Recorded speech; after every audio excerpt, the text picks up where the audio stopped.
People Under the Stairs was our 1990s horror movie for the 31 Days of Halloween. Another one from Wes Craven. It basically tells the story of a young boy whose family is getting evicted. So, Ving Rhames takes him to rob their landlord because they got a lead on a bunch of gold coins. That's the setup for the movie. Most of it ends up with the young boy trapped in this house, learning of a bunch of monsters in the basement, learning that the landlord and his sister are a couple of psychopaths, and then trying to rescue a young girl that they have trapped. It's got a lot of interesting themes to it as well. I've seen this a few different times, but I haven't seen it since I was a kid, so it was a pretty fresh and new experience for me. Now, it's from 1991, and some people might not be into that like early 90s visual filmmaking style, but there's monsters, so there's a bunch of cool special effects too. All practical. Also, it can be very over the top at times. Over the top in its themes,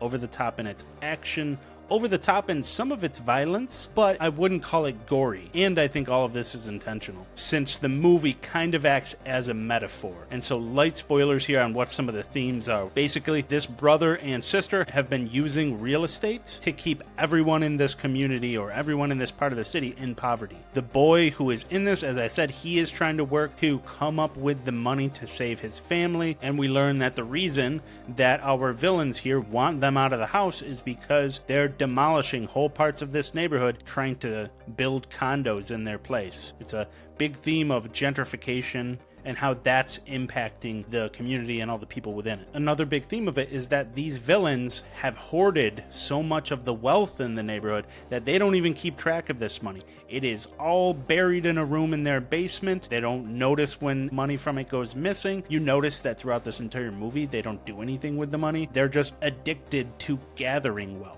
This point is further hammered home by the fact that just a couple of these gold coins will equal out to 20 years of rent for his family. And this is a small fraction of what's there. So it's all a statement on the income inequality that's been getting worse and worse for decades. And that's all before we even get to the fact that our two villains are murderous abusers who have been kidnapping babies and then banishing them to their basement to be forgotten and neglected. Similar to what the government is doing to the people in this community. They're made out to be monsters, but they are in fact the victims. It's all a really fascinating way to tell this story, and I think everyone should see this movie at least once. Growing up, a lot of the visual aspects of this really stuck with me, but what really stuck with me this time around was the socioeconomic metaphors that were present throughout it. Check it out, let me know what you think. It may be worth a revisit for you to re-witness some of these themes through today's lens. And join me next time for our folk horror